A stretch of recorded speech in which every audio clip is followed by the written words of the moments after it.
The Lost Signals present He's dead. a Bon Mott's Halloween series Zombie redneck torture family. celebrating It's still breathing. horror They're entirely separate species. with in-depth analysis, Well, we're not talking about reality. We're talking about fiction. It's different, you know? adult content, So, what side of the rainbow are we working tonight? adult language, Soon all of us will have special names. and spoilers. The devils are really angels. Join us. I think I'm going crazy. Here they come! Hello and welcome back to MOTS-O-Ween 2016. Oh, Scary. yes, very terrifying.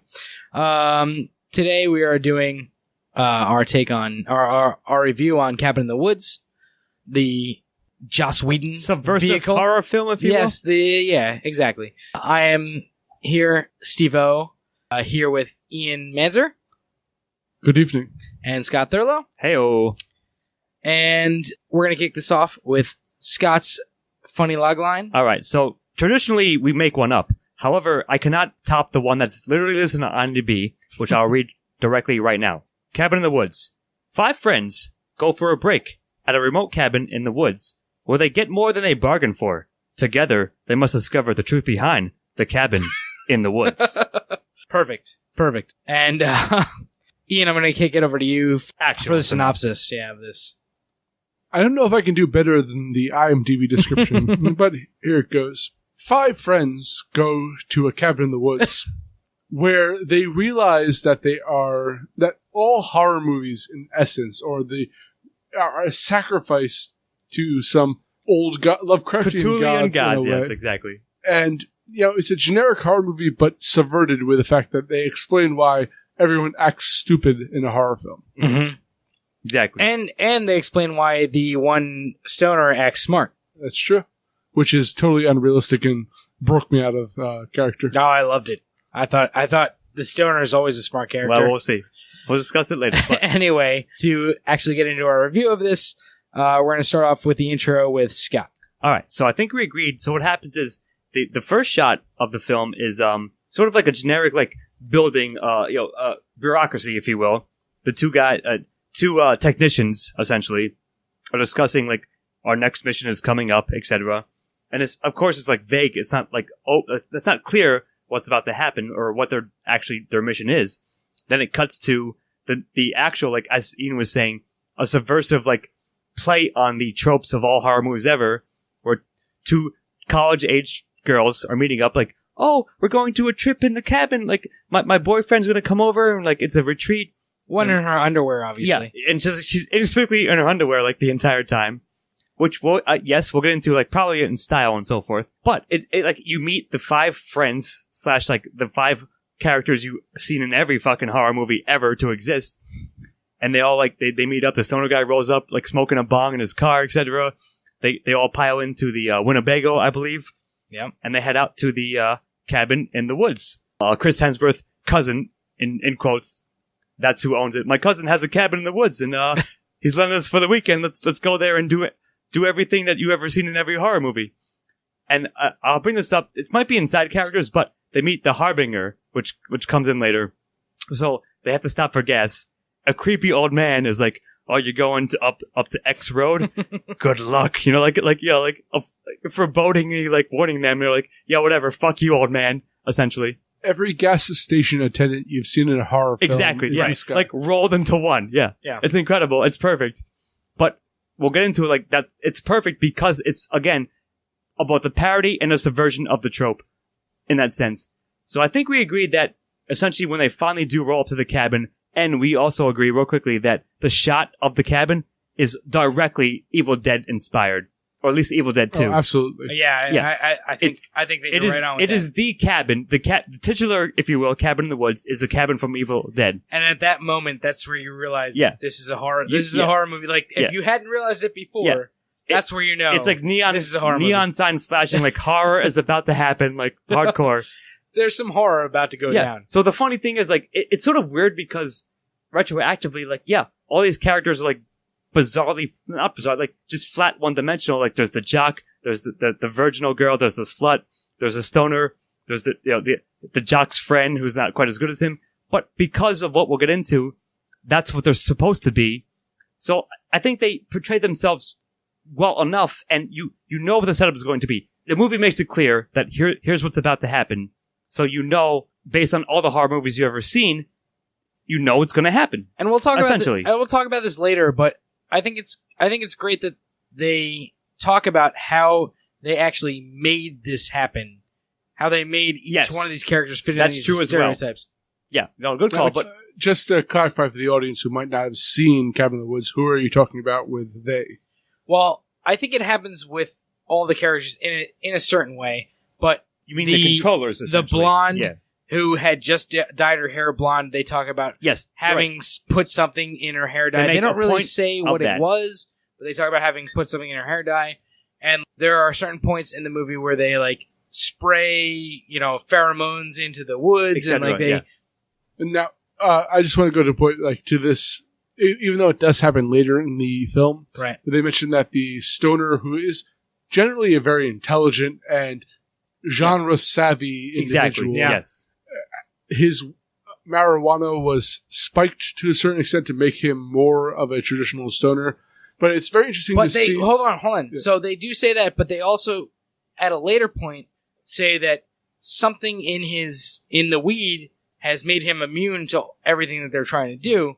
And it's like kind of a throwaway line. It's a subtle thing, but it's a throwaway line at some point at the end of the movie. But like that made me kind of put the whole movie into question. Like, who did that? Why did they do that? How has this happened? You're right. All that's valid and is relevant, and we'll bring it up. Like we'll flesh it out later on. But it's introduced, at least in the actual introduction. I think it's a good one. Like, I'll just make this case right now. It's the whole setup of this movie is a subversion upon horror films.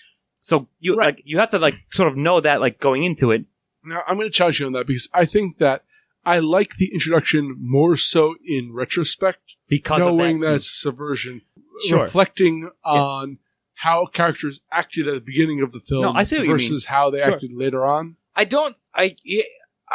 would agree with you, I guess, Ian. I don't think it was so much of a subversion as it was a perfect horror movie intro that sets up a good subversion later. Like it was like a spot on horror movie intro where you were like, oh, when it got subverted later, you're like, oh, they set this up so that it would be the way that a normal horror movie is, but it's getting subverted at this point, and that was I think that was kind of the whole point, yeah. So like, given all that, like I'm going to give it a 1 because of the nature of it, the setup of it, and the intent of it. I'm going to go farther than saying that even if the subversion didn't happen later, it was an enjoyable introduction, and an enjoyable horror movie. Like I was maybe not invested in all the characters right up front, but enough of them to have carried. If this was a traditional horror film, enough that it might have carried me through a certain the rest of the film. Right. It was a good horror movie introduction. Yep. Agreed. And it didn't go totally off of the beaten path at the point of the introduction, but what they did do was do all of the horror tropes pretty much just right. Yes. And that's exactly what you should do in a movie like this, where you're about to like subvert everything. It's like, oh, I just did all of the horror movie tropes that happen in every horror movie better than most horror movies can do them. Yeah, I think have done. That's probably the best description about it, and that's why I'm going to give it a 1. All right, I'm going to build off of what you just said for a second, and perhaps this going into the characterization a little bit early. But what I think is they started off with very much two-dimensional characters. And then we've already explained a little bit about the process of the evil corporation or whatever it is that graces. They took out all the two-dimensional, made them all one-dimensional figures on purpose. And the fact that they were two-dimensional and that they're generally making, like, none of them were unlikable. Like, a lot of horror movies builds characters who are unlikable right from the get-go. True, good point. This, they did a good job of building people who were, like, the Chris Hemsworth, who plays the jock figure. Like, likable enough. Yeah, I'm going to go into this in the body, for sure. But the fact that most of these characters, aside, I think, from, as we'll go into Jesse, who's one of the characters, everyone there had depth to them, more so than, and this is probably an aspect of Joss Whedon directing, but had absolutely more depth than the general horror film would have. Yeah. So given all that, like, Yeah, for sure. I have to So, give it a pretty strong one. One's all around? Yep. One's for everyone. All right. We're going to do the body right now, and I'm going to talk about the body. So, the body of this movie, they get to the cabin in the woods, and fairly shortly, they start doing like the normal... Allow me to say, horror hijinks start to happen? Yes. Well, like, so they start doing the normal things If you that will, happen in a yeah. horror movie. Like, Go on. they go to the cabin in the woods, they start to relax, and that's their downfall, obviously. So, like, they start to hang out, like, get drunk, play games or whatever. Eventually, a cellar door busts open. And this is after it was spoken about earlier that between the... So, this is a little bit deeper than your normal horror movie. It's like... Yeah, sure. It's like your normal horror movie, except for there is another layer of people talking about what's about to happen, what they're doing to make it happen, which is like the best part of this. So It's one of the major points, yeah. So the two guys that are like running the horror escapades, basically, are talking about like, all right, so once they get into the cellar, like, you know, then the crazy stuff's going to happen, blah, blah, blah. You don't really understand what's going on. But the cellar door blows open at some point while they're in there. And they're playing a game of Truth or Dare at the time. And they dare somebody to go down there. Obviously, standard horror movie stuff. They go down into the cellar. And I think this is one of the more brilliant parts of it. They're all playing with different like items as they're doing it. And then at some point... May I interrupt for a second? That just to reinforce the people who haven't seen this, they enter in a sense a antique shop or a curio room of just all these different items that all have a kind of menace to them. Right. Someone's playing with a conch shell. If I may also rephrase it, it's almost like Coen Brothers-esque, right? Like, every single horror thing ever. There's like an old like fortune teller machine. There's like an old diary. Yep, There's like a weird little box, like the fucking thing from... There's a weird conch shell. Yeah, exactly, which we'll come back to. But, you're right. Like, it's just filled with like bizarre items that all are like ominously like, creepy, if you will. So they all start playing with these weird items, and then one of the characters opens up a diary and starts to read from it, and like takes control of what weird item is going to be the one that they talk about, right? Mm-hmm. And this plays very much into how the story goes. She starts reading from this old diary, and it's it's your standard weird old horror story diary.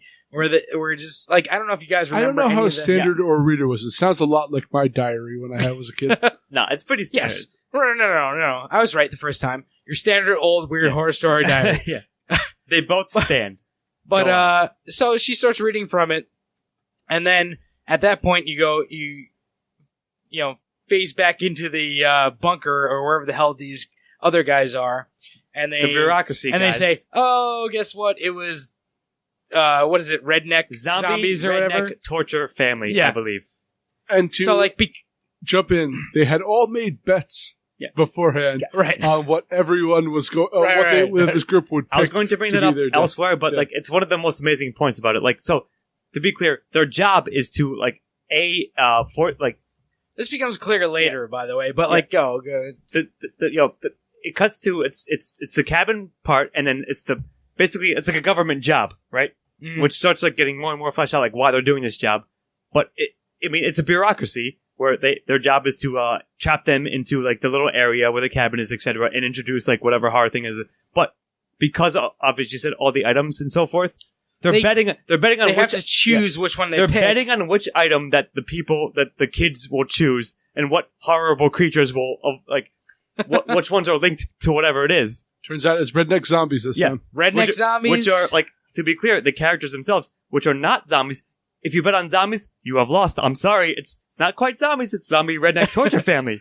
It's one of my favorite jokes in the movie, and it's really funny. And, like, it's perfect because it's what people working in Lovecraftian bureaucracy would be doing. And it's because really funny. and because we're us, we paused it and looked at all of the choices. They have many things on the board. I'm still rooting for Kevin to happen at some point. There's witches, and then there's sexy witches. After that. Exactly. There's a bunch of random stuff. What was the bat dragon? Dragon bat. I'm sorry, dragon bat, my friend. I apologize. Yeah. But I mean, just Kevin, and no one bet on Kevin. Yeah, no one bet on Kevin. No one ever. Kevin the odds are blank and so I feel forth. like no one ever bets on Kevin, and I feel bad for Kevin. Right. So we're going on, but it's one of my favorite jokes in the film. It's really good. funny. But to be clear, so they choose whatever they're going to choose. So they choose the redneck zombies.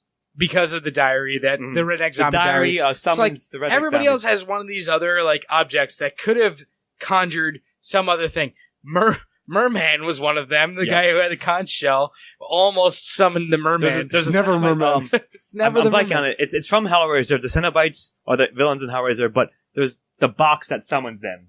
Which also was present, and somebody was messing around with and that. the guy is like it was playing an that. orb this time. Yeah, but whatever it was. It clearly was an XP for that, and so forth. But you're right. The diary.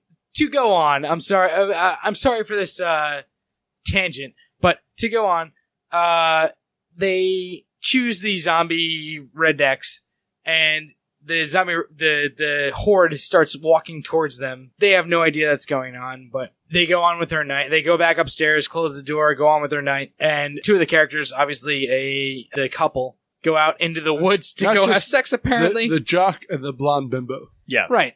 The jock and the slut, if you will, if we're being very vulgar about it, and It's reductionist. It's such a weird thing. Like, honestly, when that first happened, I thought they were going into the bedroom to have sex, but apparently they just went outside. Not to have because it's sex? romantic. Yeah, it's super romantic. No, Go out in the also, fucking woods at They night. had I guess it is a subliminal message of go outside. You hear that specifically with the stoner. That did but happen. It is referenced with the couple. The That's stoner true. is the only one that acknowledges it. The entire time, actually. It happens over and over again. But whatever. They go outside. They get attacked. The blonde dies. Things go on. Eventually they go... I'm gonna gloss over a lot of this stuff, but it's... Horror movie stuff Think about happens. standard horror movie stuff. Like, they go back into the house. Eventually, the guys from downstairs, which is who I'm going to call the bureaucracy from now on, the guys from downstairs lock them all in their rooms. The stoner gets attacked in his room through the window, which, by the way, I called in an earlier scene. They definitely... Joss Whedon. Yes, you have... Joss Whedon definitely foreshadowed that earlier. Yes, of course. And then they kind of go through this pretty much standard horror story of these redneck zombies attacking them, which culminates in everybody downstairs, which there's this whole group, this whole bureaucracy, this whole group of people that, and they think that everyone's dead except for the virgin. Which again is a standard horror affair. And I think this is an important point, and like one of the big points of the movie where they say actually let me backtrack for a second. Three of the characters who are still alive try to escape in a van, they try to go through a cave, it gets blown up, they go back. They're forced to be trapped in the area. The jock dies from trying to jump a motorcycle over a cliff. Evil Knievel died from a force field. Yeah. It was awful. They go all the way back through that, and then all the characters supposedly die, and it's just the virgin left. And then you cut back to downstairs, and like celebrating, everybody's celebrating, and somebody says, "Hey, what? Like, this isn't right. Like, there's still somebody alive. What's going on?" And they say, "No, the virgin doesn't necessarily have to die. It's optional, I believe they say. Yeah, the virgin dying is optional, but she must be last either way. Yeah, she must be the last one, and she also must like go through a lot of pain or something like that, which she has at this point. Obviously, they're all celebrating. They get a call on the phone, and I think this is kind of where the body ends. From like the nuclear bat phone. There's a red phone on the wall. They get a call on the phone. One of the two main characters, one of the two main like downstairs guys picks it up. The two controllers, if you will. And he's having a conversation, says like, "No, that's not right. Everyone's dead but her." And then you find out that, I'm sorry, here's the best part. As they're all doing this, they're still watching on the TV screens that the virgin character, the redhead, Dana, is getting murdered. It's like in the act of getting murdered by this last guy, but nobody cares because it doesn't matter whether she lives or dies. So they're all celebrating that they've gone through the points of put at bay the old ones who they're all very concerned about. And that's about the end of the body, I would say. Yeah. I would say like... So the bat phone, they pick up the bat phone, and then that's pretty much it. To flesh it out, like, real quickly, like, right when they actually discover the virgin girl, her name is Dana, I believe, and the stoner guy, Marty. They discover that, like, there's an elevator, like, underneath the cabin that goes down. Slacker McFly. That goes down to... Well, hold on. We're going into... Right, no, I'm saying, that's what I'm cutting off. Like, right before that, that's about where the body ends, yes? We agree? Yeah, I would say on the dock is where the body ends. Okay. And for those who were paying attention to the rambling, there's two aspects to this movie. There's the horror movie aspect of these kids who are stuck in a cabin in the woods being hunted by redneck zombies, standard fare. And then you have a bureaucracy who is setting this up in order to appease these Lovecraftian horrors. There's actually several of these facilities around the world, including one in Japan. It's implied / outright made clear that Japan and like a bunch of other places. Yeah, but Japan is like the main one they kind of focus you on. See, like what they say throughout the movie is that like Japan has a perfect record. Mm-hmm. They've never failed. And like you see fail, like in a bunch of other places, you see fail. To that point, and though, see Japan is so like it seems that that this group once a year or however many times they do this one of these has to succeed in order to appease the old gods, Lovecraftian monsters, exactly. And now it is threatened because a stoner who is genre savvy has somehow survived stabbed in the back. I guess before the end of this, like right before the end of the body, is the Japan failure, right? Perhaps we should talk about that.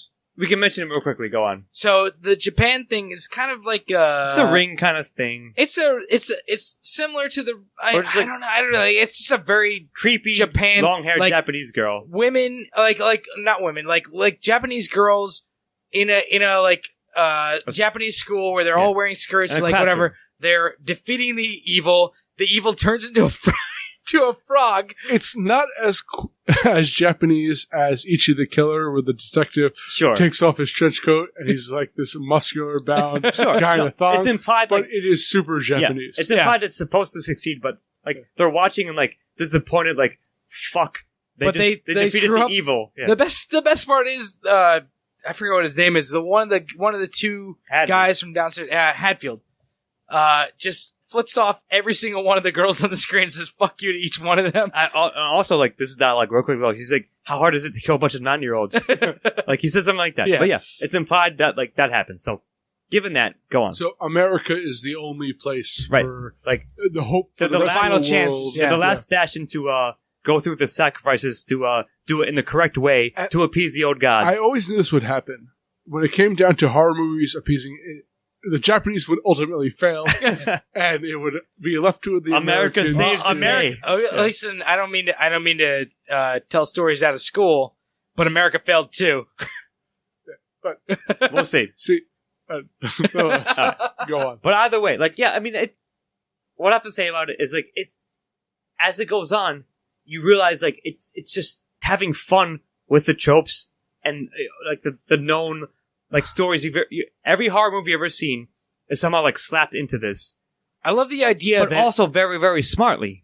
I love the idea that it's giving rise and like reason for every horror movie, exactly, or for every horror movie why, that's ever happened, and like giving whether or not you trust the movie, I guess, giving a good reason, for every horror movie that's ever happened to have happened. Here's a great example to of appease these old gods. Development in that world.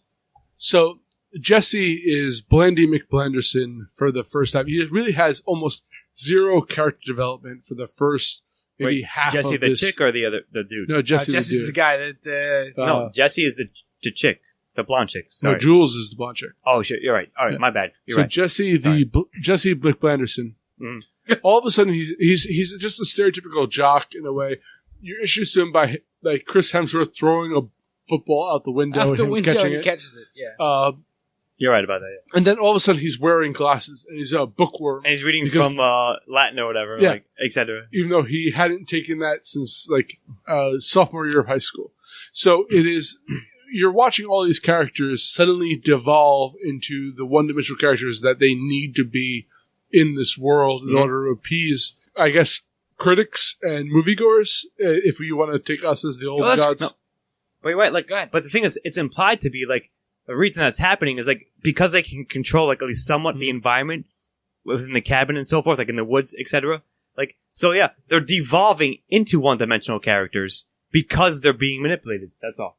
Yeah, I mean, so I'm going to talk more about that in themes, but okay. Let's go on to what our scores are for the body. I'm going to give it a 1. I give it a 1. It carried itself. It's very solid. Again, like, the subversive nature of it, like, almost, like, automatically means you're invested in it and makes it clever enough. And because it's Joss, as we said. It was definitely clever, and I'll just, for the sheer brass tacks that it took to create this movie, I'll give it a 1. Sure. Although I don't necessarily think that the body was necessarily the strongest point of the film. Sure, but it's good enough, right? Yeah. Okay. Yeah, but it carried you through. Ian, we're gonna move on to you with conclusion. Okay. Try to give you a quick wrap up of this. So, Stoner, Shaggy, and Velma, I suppose, Yep. are now taking a elevator down into the bunker. You mean that they discover Only that ones left alive. they by the discover way. that something is like Well, I think awry. we failed to mention is that the Stoner guy, who I'm going to refer to as Shaggy from now on, is far more intelligent than what the average stoner would be. You're call it average film. stoner horror. Yeah. star. And what we didn't mention in the body, and I apologize for this, is that you assumed that he was dead earlier in the movie. He reappears to save the reappears. damsel in distress, which is Dana, or Velma, as we would call her from here on out. Mhm. And basically, Shaggy has discovered that there's this kind of weird that he found earlier on, the idea that they were all being filmed, that there's like a fiber wire with a camera. Yep. And he discovers an elevator. He discovers and the they true take it nature down. of the cabin, Yeah. if you will. Yeah. And they take it down. They're introduced as they go along to all these different monsters that are being kept caged in this really complex, like, underground zoo, layer, if you will. Yeah. And they end Monster up, zoo. they end up getting getting released. Shaggy has to die because he's before Dana or before Velma, because Velma needs to be preserved as the virgin, like, intellectual girl of all the horror films, and Shaggy ain't quite taking that sitting down. So they end up releasing all of the monsters, which go on a rampage. You're seeing like Cenobites and basilisks and werewolves, and my favorite, the merman, and they just rampage. And what's interesting is throughout the entire film, you're introduced to a lot of members of the bureaucracy underneath. Yeah. And you're watching all these people die very quick, horrific deaths because Via they're just- horrific monsters. Yes. Yeah, and it's almost like an unstoppable force of horror that rains down upon them. Yeah. And eventually, Sigourney Weaver shows up, who is the boss Out of nowhere. Yeah, boss of She everything. explains why they're even doing all she this. expositions dumps, Yes. but not to an obnoxious point. Yeah, it wasn't like Yeah. egregious, Yeah. sure.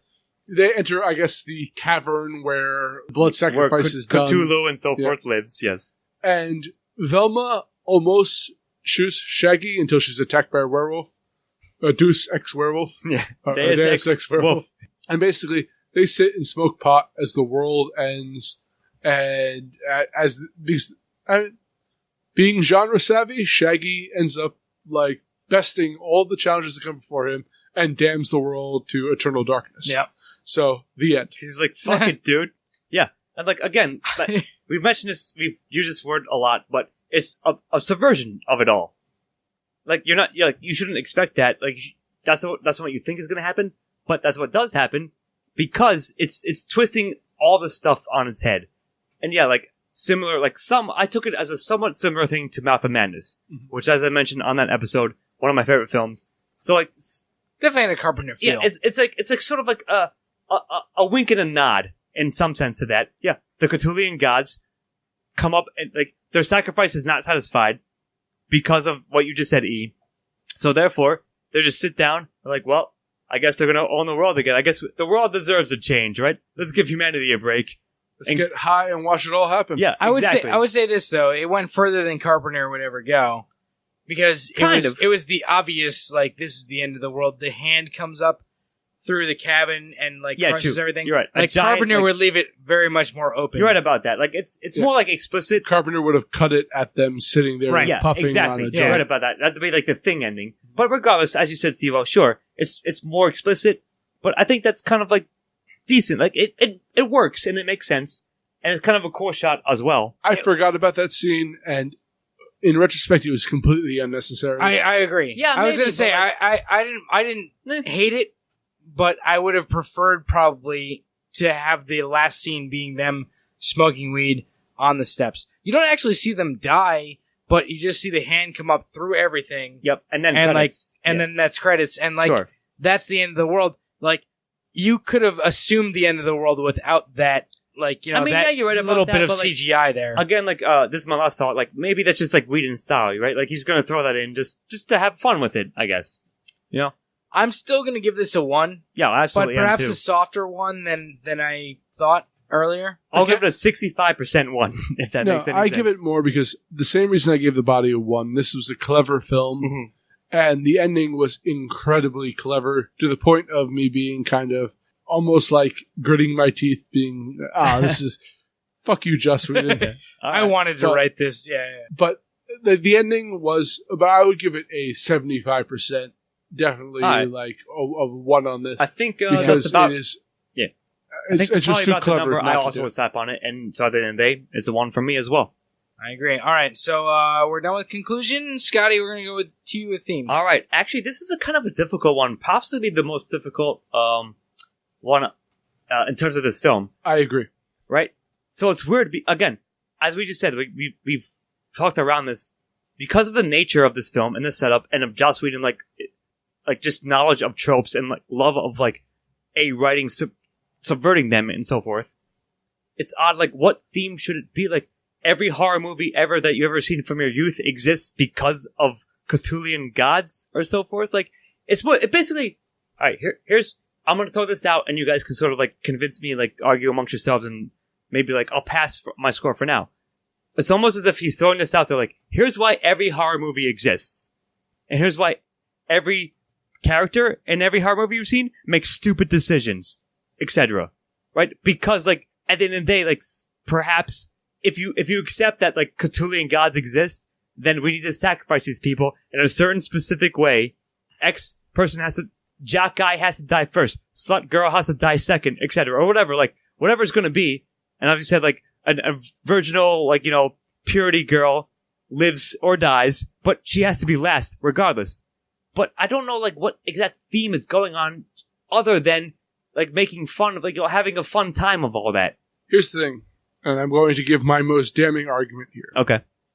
I'm going to reference this through a different genre with comedy. So on one hand, you have like Blues Brothers, which is funny and has a lot of deep themes attached to it. And you can go on for a very long time discussing why it's funny and what they're trying to message. Sure. Then you have incredibly referential humor. I'm not going to say this is, I would say this is like it is a good episode right? of Family Guy for humor, but it's all referential humor. Yeah, and no, I right. like Family Guy. I'm not necessarily begrudging that, but it's the idea is that it doesn't feel like it goes beyond, in a sense, the referential aspect of it. I'm sorry to cut in, but before you go on, like, it almost requires you, like, having seen a number of horror movies in order to, like, understand what it's doing. Exactly. But the thing is, I don't think it has a point beyond referencing other horror movies or in the genre in general. Like, for instance, I'll give another example: Shaun of the Dead. Okay.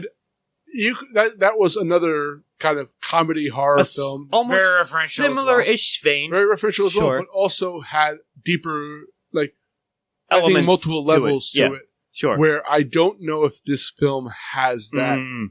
Shit, that's a really good point. Like, that's the thing. Like, that might put me over the edge. Steve-O, what do you got? So, in talking about themes on this movie, I spoke to you earlier about this, Ian, and I'm not sure that I'm going to be able to convince you of anything, and I'm not sure I'm going to be able to convince myself of anything, to be honest. See, before you go on, that's kind of telling to this question. Right, it is. Like, I'm racking my brain right now to see if I can figure out what the deeper themes were. It's if any, almost, right? If it's any. it's almost like, I don't think this is damning of this movie, because I really love this movie, to be honest.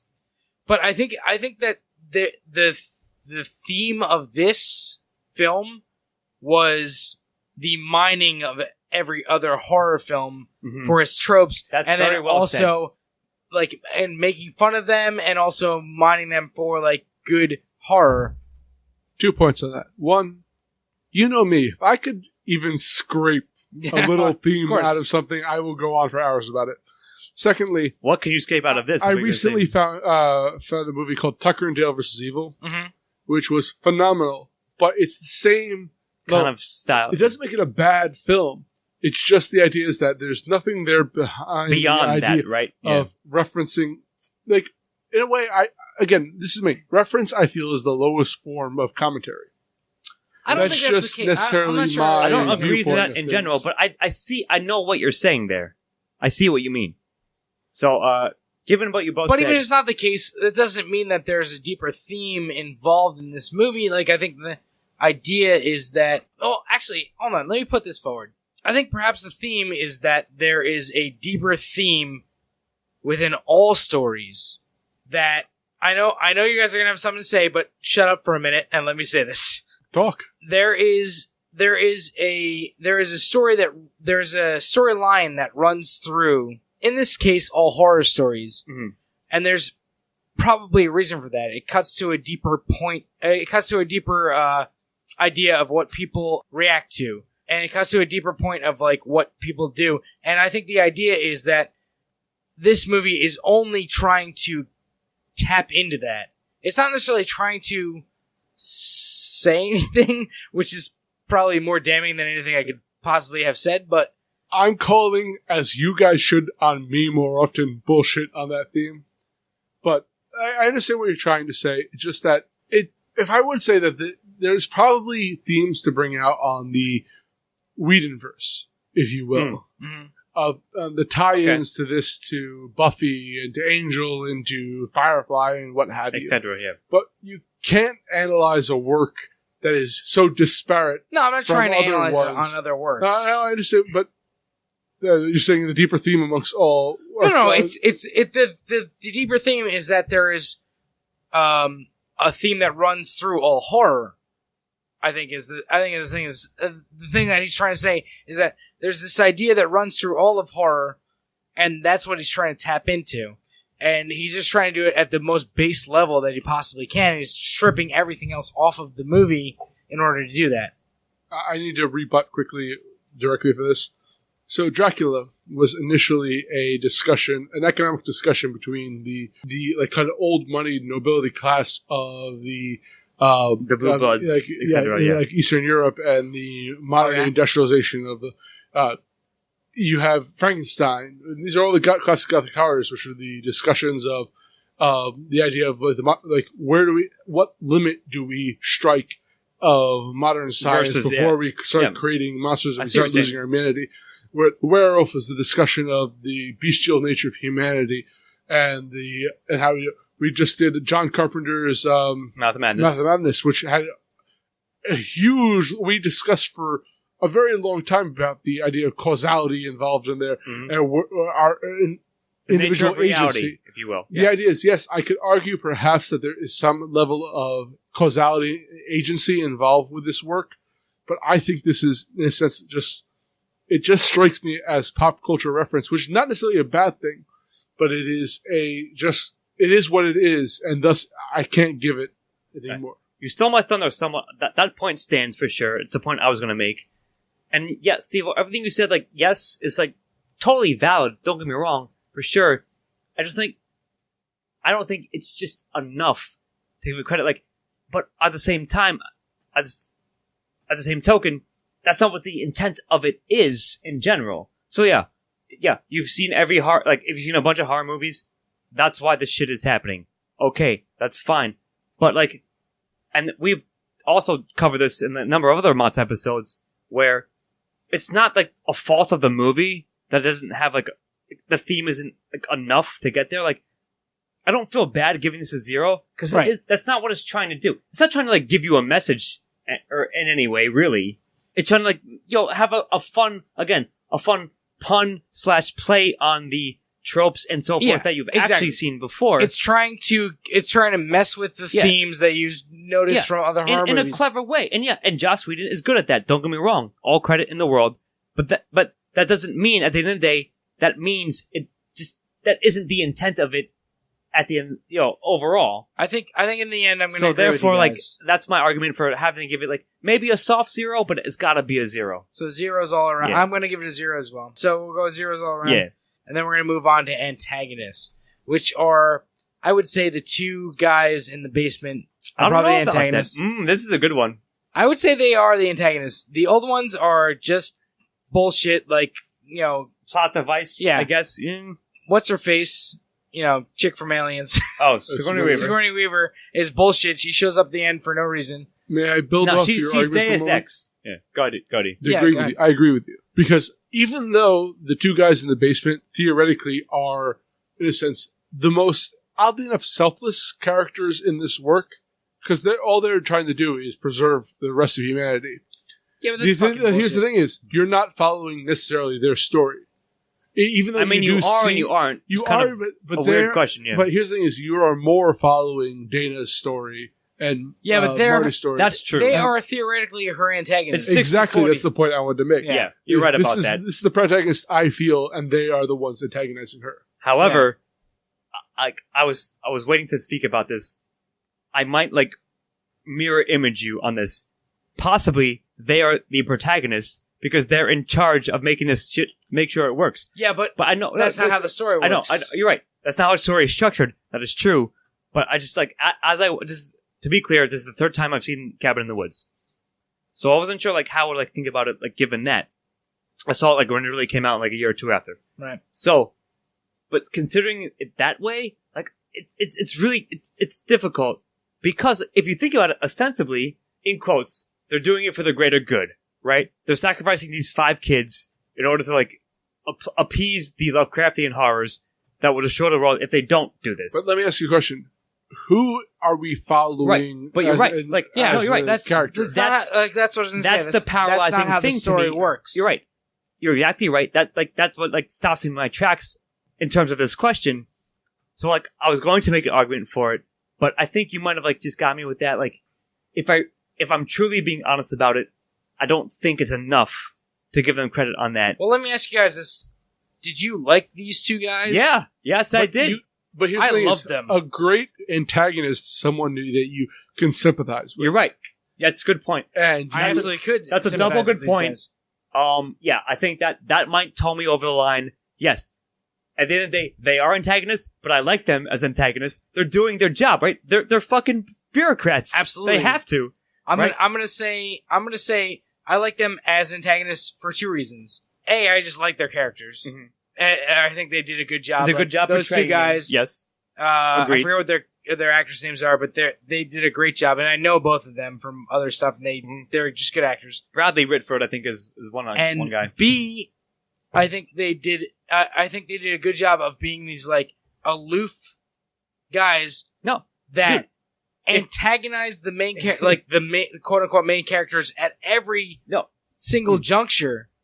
They every time that they needed to force a choice, they were the ones there saying, "All right, let me turn on the pheromones." Fantastic Let me point. let me turn on You're the gas or That's whatever. pretty much what I was they going were to say. they were perfectly put in that point, and No. Joss Whedon is very good at that. He's very good at And, again, making those characters good. Just on top of that, one of the humorous things about it's their day-to-day job. This is what they do, right? So oh shit, this isn't working. We didn't mention this in the body, but the point when Chris Hemsworth and his girlfriend Jules, the blonde chick, go out into the woods, and they're not quite everyone's watching them on screen, but she doesn't get naked. So oh fuck, we have to up the pheromones, whatever. It's time to make the donuts, Yeah. sort of. Steve-O, would you like to describe these two people for the audience who haven't watched the movie? Sure. So it's a very strange question it's a very strange description, I guess, because they're both these very bureaucratic guys, and obviously very bureaucratic in their way, like I said, this is their day job. Almost What like they do all day, every almost day. like a lawyer from a movie, Yeah, I like that. they just do their job, and despite the fact that they may be screwing somebody over, they make jokes about it. They have to. Because if they don't, it's gonna destroy them. It's that type of thing. It's almost the horror version of Office Space. Right. Yeah, in a way. exactly. That's really funny. That's a Right. great description. And they're both very similar to each other. They clearly both have their own characteristics, personalities, sure. their own personalities, absolutely. But they're both doing the same thing. They're both being They've been working this these job for characters years. that have to just Yeah. get a job done. It's really they funny. go in, they have to make jokes about how horrible it is, because if they don't, they'll just be destroyed by it. And Joss Whedon does a very good job of writing that. If he is indeed the one that wrote it, or whoever wrote it, did a very good job of If writing not, I'm pretty sure he collaborated upon it, if not like outright wrote it. But I will say this. You're right. For that point, I think that might sway me here. I will actually expand upon that and say that the entire bureaucracy is the antagonist there, and each member of it is fleshed out decently. Even like the security guard who was enough, right? But his thing is they're sympathetic to the point of you could actually see yourself working this job and going through the same kind of gallows humor that each of them has to go through in order to survive. I think that's like the exclamation point upon it that I will give it a 1. So what do you guys think? You're giving it a 1. Scott, I'm giving it a 1. Ian's giving it a 1 as well. All right. Moving on to protagonists with Ian. Okay, I kind of tempted to say there's 2 protagonists here. Dana is certainly a protagonist. Yep, for sure. But Marty McFly or Shaggy Marty McStoner could theoretically be a protagonist, although it's weird. It's hard to call in our it pre-discussion, you mentioned that he kind of got shipped on a bus. Yeah, for about like half the a quarter of the movie. Yeah, and he plays such a necessary. In fact, of all of the characters, he's in a sense the most necessary for this plot line to reach its conclusion. Just real quick before we but go that on. doesn't necessarily necessitate a protagonist, right?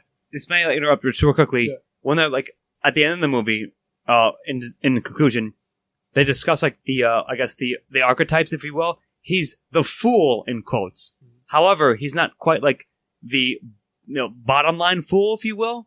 But like that's they what messed up. That's who he's supposed to be. Like they messed up in casting him as the fool, I guess, which is why. So that's all I'm saying. Which is why everything went to shit because he wasn't the fool that they thought. Go ahead. Does that necessitate a protagonist?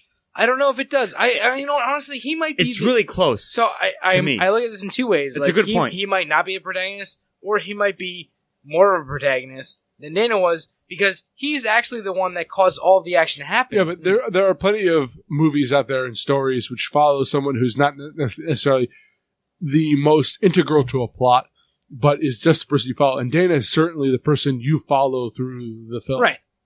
I'm going to make 2 points. Dana, of course, like did an argument there. 2 things. Marty, yes, he set up as a stoner, but he also like suspects and sort of like uncovers the conspiracy, if you will, right away. Like early on, and then it grows upon that. Yeah. And B, he survives to the end and is with the with the Virgin, if you will, with Dana at the end. So like, given that, like, I think again mathematically, as we often sometimes like sort of bring into, he's about like 80% a protagonist, which is enough to give him like starring. I'll give him protagonist status. Yeah, I want to, because I was really rooting for this guy. I loved him. And that's the entire Steve was very, very happy when he showed up back again. When he came back, because again, it's so nice to see someone in a horror film make all the right choices. Exactly. In a sense, right? Or at least he's aware of the fact that of what's going on. Again, genre savvy, but not to the point of being like. Not to the point of... He's not like fucking MacGyver or anything. No, he's not the guy from Scream who knew all of the rules of horror. He's more of like, hey, guess what, guys? Everyone's not... This isn't right. Acting a little funny. Right. Yeah, exactly. Right. And for someone, in a sense, in a nightmare to realize that they're dreaming is someone you want to root for. I think that's very, very well said. Yeah, and like, that's a good point. Like that's how he comes across. And for that reason, I think I'll give them both a 1. I'm going to give it a 1 as well. I don't know if I would give Dana alone a 1, right, because she's kind of very much like a stereotypical character in a horror film. Again, she's bland for a person that she survives because she's bland. Again, like the weird thing, like that's all sort of the point. Yeah, but like regardless, collectively, I think I'm going to give him a 1. Mm-hmm. Yeah, I agree. I'm gonna include him in the protagonist, and I'm going to give him a 1. Hello. We have a little problem. We had a little problem with this episode. Little hiccup. Where everything after protagonist was somehow deleted or not recorded in the first place. So the old gods aided. We do have our scores that we gave on the night of that we watched Cabin in the Woods, and we're going to let you know what they were, and we're going to try and reconstruct as best we can what the reasons were that we gave those scores. So I'm going to give it to Ian to give us a little reminder of what we did, and then we'll talk about it. So we're basically fast forwarding to the end of a regular episode, and I have the scores here. Spoiler. So Well, actually, we never read off, but intro got ones straight through. Body, conclusion, all ones. Everyone gave 0 to themes, but you just heard all of this in the discussion. Antagonist got ones, protagonist got ones. Now here's what's interesting. Supporting got a full 0 from all of us. And I'm not sure why. We're having trouble remembering why we gave it 0s.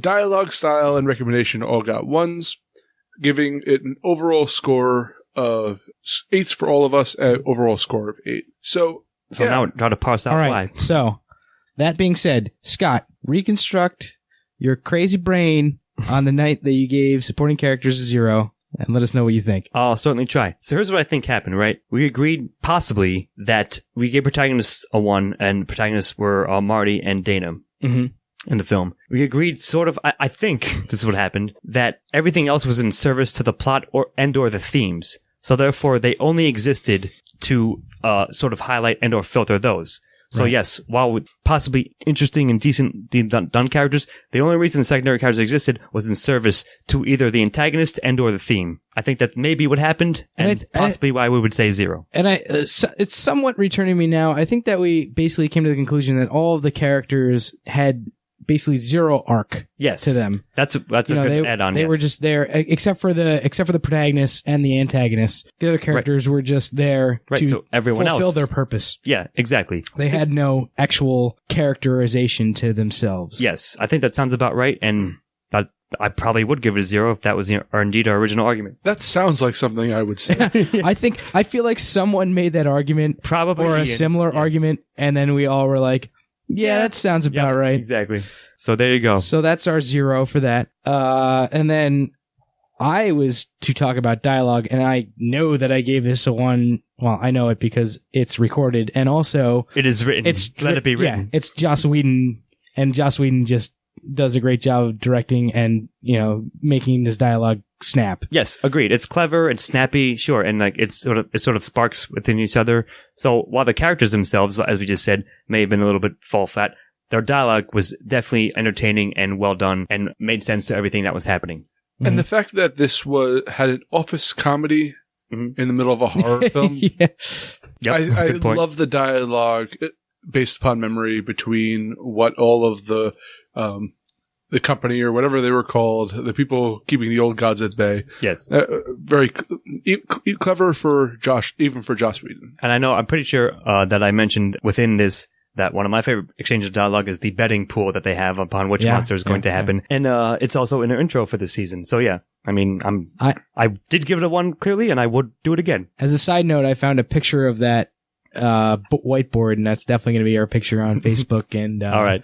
and Twitter. So keep an eye out for that. Yeah. And then Ian started with style. So what do you think of your memory of the style? Well, much like Tarantino, Joss Whedon is all dialogue and style. And from what I remember about this film, it was a serviceable horror film when it's going for that direction, but also very funny and dealing with kind of an explanation for why all of the ridiculous things happen. Actually, to promo a thing, we just watched Halloween 2, which is going to come out on Halloween itself, as the finale for MOTS-O-Ween, which has a bunch of those kind of moments that Joss Whedon's making fun of in this movie. And he did a fantastic job. The humor was great.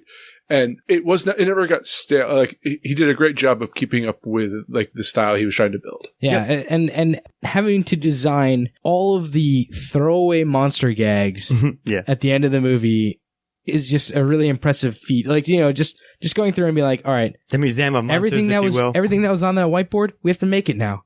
And that's what your job is for the next 6 months, probably. Yeah, sure. I may have mentioned this in the time lapse gaps of the part of this episode, but when the merman comes out, that was like a funny brick joke. And yeah, you're right, Sivo. They had to design that and all the other monsters that were listed, and again, were in their little menagerie. And yeah, again, as you guys said, it's a Joss Whedon movie. It's very solid, competent, looks great, has some excellent sweeping shots and so forth, and shots of characters and everything else. I would have given a 1, and I'm doing it again. Yes, Witches, and I do it again.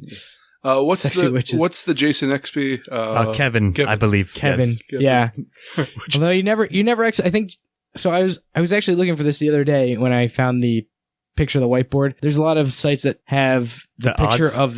of the block of enemies, and they like they have them circled like here's whatever, and I think Kevin's one of the few, if not only one, that is not actually shown Depicted, or yeah. they don't know what it is. Sure. So that's Style. We all gave it ones, as you've heard. And then the final one is Recommendation. That's on Scott. Yeah, I did give it a 1 originally, and I definitely would again, of course. It's again, Joss Whedon's subversion and/or salute to horror, and again, sort of like mentally explaining why characters make the decisions they do in horror movies, and playing on the tropes and so forth, and everything you've ever seen. If you're a fan of horror and you've seen a number of these things, you'll enjoy the way he played with them and used them in this film. And if you haven't, you probably enjoy it as well, even, without knowing that, without being more genre savvy, if you will. It's Edgar Wright is the director from Britain who does Shaun of the Dead and Hot Fuzz. I feel it's a kind of... In a similar vein? Yeah, because one of those things where it's a genre savvy film, but still has broad appeal. Mm-hmm. And this was several weeks ago that we recorded Cabin in the Woods. And I'm still kind of like remembering it, like in the discussion. Yeah. Like, It's damn solid. I remember when this happened. I remember it fondly, and I would recommend it to almost anyone. It's a clever film, regardless if they like horror or not. Yeah, Absolutely. Agreed. Great film about that heavily involved the subversion of horror tropes and things like that. And, in funny ways, in ways that are clever. And that's, I think, a mark of a good film. Yep. So I'll agree with that. that's going to be my recommendation. So that's it. There you go. The 8 overall we each gave it an 8, and it's an easy math. Yes, this is a good film. It's not perfect. It's not great, but it's damn enjoyable. Very good and I think you'll be entertained by it. Yeah, very good film. For the season. a good choice, Steve. Thank you. So anyway, that's it for our review of Cabin in the Woods. Our 1.2 review. Yeah, exactly. Sure. Both like a month ago and today. I'm Steve O, joined here by Jonathan Ian Mezer. A month ago, I had something witty to say. And Scott Thurlow. And I'm sorry, the odds on Redneck Zombie Torture Family are still better than just zombies. They ain't paying out. Good night. Have a good night. Music by Chris Morgan. Editing and engineering by Stephen Hermosi.